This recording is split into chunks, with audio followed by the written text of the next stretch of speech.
जहाँ भगवान का नाम हो, भगवान का नाम के स्मरण हो, वहाँ तो अद्भुत होता है। और इससे अच्छा दुनिया में होता ही क्या है। एक पल भी, एक निमिष मात्र के समय भी अगर भगवान के चरण में लग जाए तो वही समय धन्य होता है। और आज तो यहाँ विहंगम दृश्य है, भगवान के चरण में, भगवान के जो सुनने के लिए लोग यहाँ उपस्थित हुए हैं, दर्शन करने के लिए उपस्थित हुए हैं। बड़ी अच्छा दृश्य है, बड़ी अच्छा विहंगम दृश्य है यह। BA, BCom, BSc, MA, MCom करें विश्व की सबसे बड़ी यूनिवर्सिटी इग्नू से। सॉल्व असाइनमेंट्स और गाइड बुक्स प्राप्त करें। संपर्क करें Mahakal computers, DAV PG college के पास, पंच मंदिरा मोड़ से दाहिने, सिवान।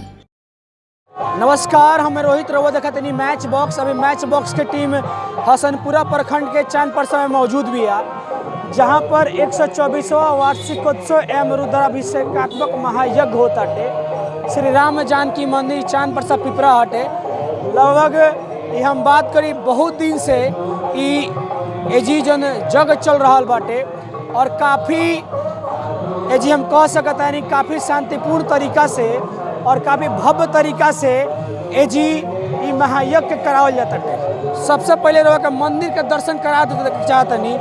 हर एक साल एजी बहुत ही खूबसूरत मेला लगेला और बहुत ही खूबसूरत एगो यज्ञ होला। जौन यज्ञ में का प्रोग्राम रहल बाटे, यज्ञ में कितना दिन चलल बाटे, तमाम सभी चीज़ दिखाए का प्रयास करम, हम बताए का प्रयास करम। पहले देख सकता नहीं कि पहले इन्हें मेला लागल बाटे, काफ़ी भव्य तरीका से मेला लगल बा। लगभग 4 से 5 दिन से लगातार लोग ये मेला घूमे खातिर आवता और मेला के खूबसूरती निहारे खातिर आवता। ये मेला में एक से बढ़कर एक बहुत सारा चीज़ मिलता। पहले जे व्यवस्थापक बाटे यज्ञ के, ओकरा से हम परिचय प्राप्त करे के चाहते हैं और यज्ञ के बारे में हम जानकारी लेवे के चाहते हैं।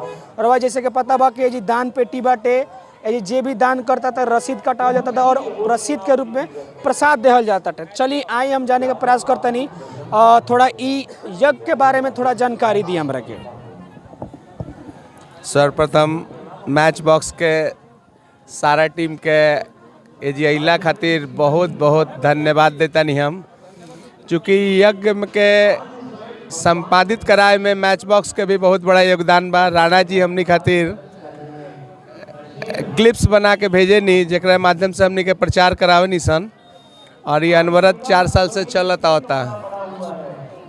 वहाँ के जौन यज्ञ के प्रचार प्रसार खातिर हमनी के वैन वैन भेजे नहीं सन, ओकर ऑडियो क्लिप उहे के बनावे नहीं।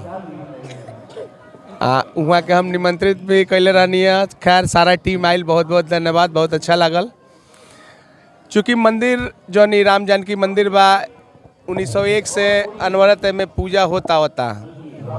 ये 123वां वार्षिकोत्सव बा और सारा जनता जनार्दन के सहयोग से, स्थानीय लोग के सहयोग से आज भी राग भोग बाल भोग लागत होता। और मंदिर काफ़ी पुराना बा, कर अपना आप में बहुत बड़ा विशेषता बाटे। थोड़ा चल के बताइए मंदिर के बारे में। ये मंदिर के बहुत सारा विशेषता बाटे। ये मंदिर के अंदर चल के दिखाए का प्रयास करतनी और ये मंदिर के बारे में जौन जौन चीज़ बाटे, जौन जौन प्रोग्राम चलल बाटे, क दिन चलल लगातार हम बताए का प्रयास करतनी। थोड़ा ये मंदिर के बारे में बताइए। मंदिर 1900 ईस्वी में तैयार के, 1900 में कंप्लीट 1900 में हो गई हुए। 1901 से मंदिर में पूजा स्टार्ट हो गई हुए। मंदिर चूँकि एक जौन स्ट्रक्चर रहे तन बड़ा रहे। 1915 में भूकंप आयल तो सामने से जौन ओकर गुम्बज बाटे उनमें से गिर गई। तो फिर सारा लोग ओकरा के थोड़ा छोटा करके 1915 के भूकंप में गिर चुकल बा एक बार एक गुम्बज। अच्छा। फिर मंदिर के स्थापना 1901 से अनवरत होता, मैंने 1901 में हो गए हुए है। आ पूजा पाठ 1901 से आज तक क्रमबद्ध एकदम चालू बा अनवरत। अच्छा। सामने राम जी के दरबार बा, ठाकुर जी हमने कहे नहीं सन। अच्छा। बाएं तरफ गणेश जी बानी। अच्छा। सूर्य भगवान पश्चिम और दक्षिण के कोना पर बानी। पार्वती मैया पश्चिम और उत्तर के कोना पर बानी। शिव जी के जगह शिवलिंग बाटे। राम जी, लक्ष्मण जी और जानकी जी के जौन प्रतिमा बाटे, ये राम दरबार बाटे। हमने के यहाँ ठाकुर जी कहल जानी यहाँ के। बाएं तरफ जी दक्षिण और पूरब के कोना पर गणेश जी बनी, पश्चिम और दक्षिण के कोना पर सूर्य भगवान बनी। सूर्य भगवान कहाँ बने थोड़ा दक्षिण और चलिए आए दिखाए का प्रयास करें, थोड़ा राम जानकी के दिखा दी। और जितना ही मंदिर के शोभा बाटे लगातार मैच बॉक्स के माध्यम से रवा का दिखाए का प्रयास करते नहीं रवा देख सकते नहीं सूर्य भगवान के जी मूर्ति बाटे। ये दक्षिण और पश्चिम के कोना पर बाटे सूर्य भगवान के, और फिर पश्चिम और उत्तर के कोना पे पार्वती जी बनी।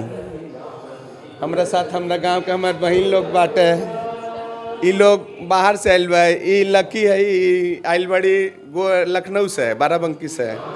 किरण दी बड़ी, ये पटना में पोस्टेड बड़ी, ये पटना से आयल बड़ी। बिन्नी आयल बड़ी केरला से, केरला रही है, अभी पुणे में बड़ी बट केरला से ही आयल बड़ी। तो एंगनी सारा भाई बहन हमनी के जहाँ जहाँ जे बाटे वो ओंगनी आवेला। मंदिर से ही मौका मिली के बहुत भाग्य संजोग से एक जगह मिली लेसन। अच्छा, बाहर रहे नीलो ए प्रकार के जो जग बाटे मिलेला कि ना? बाहर मिलेला, लेकिन ई आपन एकरा से लगाव ज़्यादा बनो, मतलब आपन पारिवारिक मठ आपन मंदिर हटे, दिमाग में ये भी बटे कि हमनी के पूर्वज के बनावल हटे, पूर्वज के धरोहर हटे जी। तो एकरा के हमनी के बहुत सम्मान से देखी लेसन, आ एकरा प्रति हमनी के बहुत ज़्यादा सम्मान बटे, मन में बहुत ज़्यादा सम्मान बटे। तो ऐसे हमनी के सब काम छोड़ के जाए लेसन। करे नहीं का? हम टीचर हैं। बहुत सारा लोग मतलब ई मंदिर से जुड़ल बटे, और भी लोग। रउआ से कहाँ आसाइल बा? लखनऊ से। लखनऊ से। का करेंगी?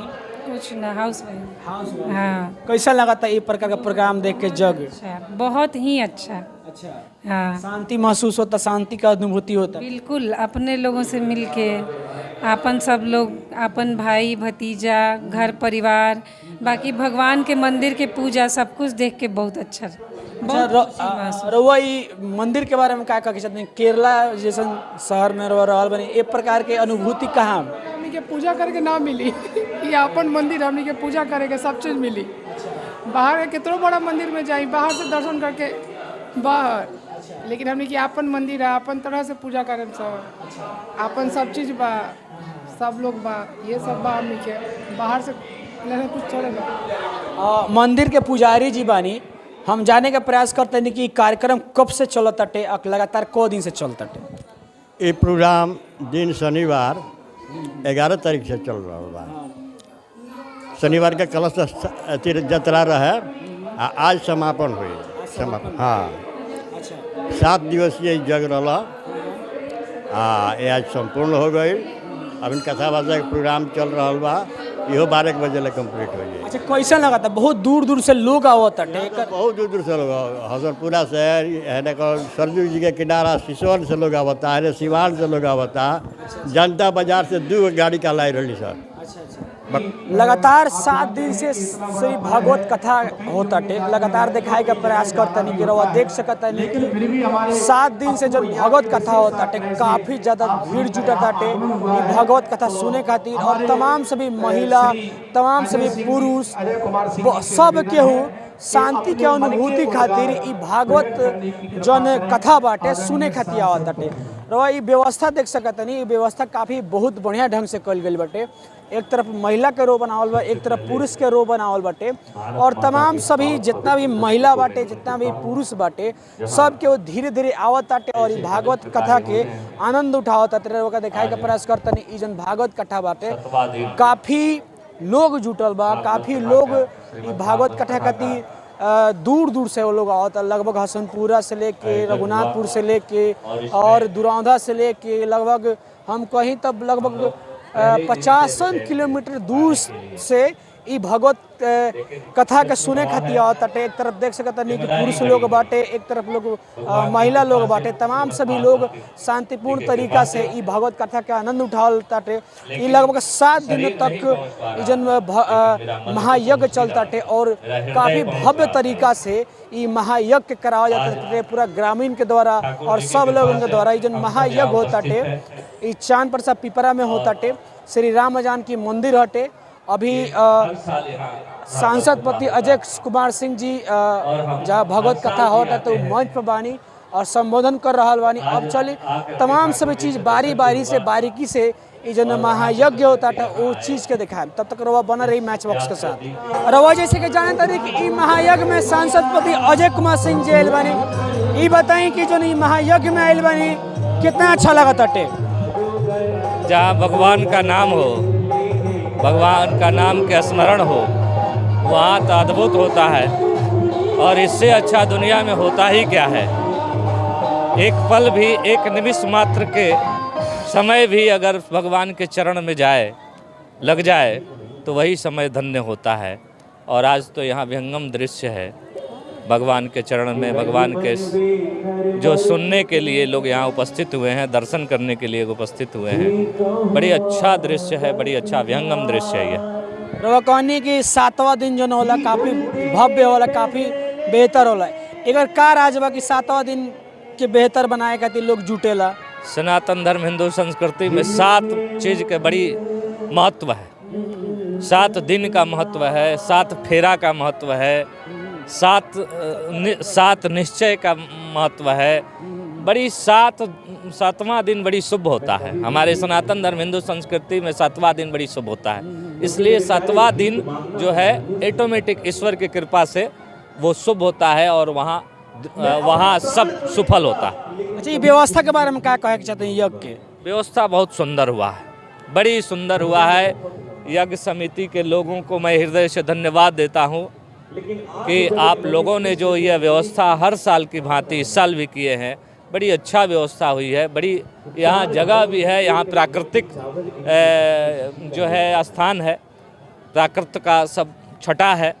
यहाँ बड़ी अच्छा सुंदर व्यवस्था बना है और उन सबको मैं हृदय से धन्यवाद देता हूँ कि आपको भगवान सद्बुद्धि दें और ऐसा हर साल आप करवाएं, ऐसी व्यवस्था करें। चलिए बहुत बहुत धन्यवाद। जैसे कि देख सकते नहीं अजय कुमार सिंह जी मौजूद रहनी है और यहाँ के तमाम सभी चीज़ बतानी है और भी हम जाने का प्रयास करें मैच बॉक्स के माध्यम से। लगातार वह बना रही मेला के अगर असली रौनक बात है यही जी बाटे। रवा देख सकता नहीं कि डांसिंग झूला बाटे, एगो बड़का झूला बाटे और मेला के देख सकता नहीं काफ़ी लोग जुटल बा मेला के देखे खातिर और काफ़ी ज़्यादा मेला के आनंद उठा रहा बाटे।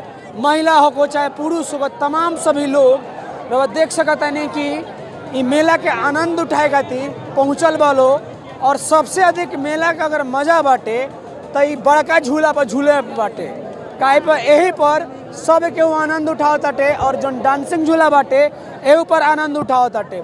और वो पलटा जाए तो वो देख सकता नहीं तो ऊपर नाव बाटे, वो ऊपर नाव पर भी आनंद उठाओ ता लोग। तमाम सभी चीज़ एक एक चीज़ रहा के जो महायज्ञ बाटे वो रौनक दिखाओ तनी जौन भी चीज़ बार मैच बॉक्स के माध्यम से देखते रही। ये जौन महायज्ञ बा, ये महायज्ञ के जौन विशेषता रहल बाटे, जौन व्यवस्थापक के द्वारा व्यवस्था करावल गई बाटे चांद परसा में श्री राम जान के मंदिर हटे। हर साल रवाई जी आम तो एगो भव्य महायज्ञ देखे के मिली। मैच बॉक्स के टीम अइलस है, अगर तमाम सभी चीज़ के कवरेज करके बतैलस है।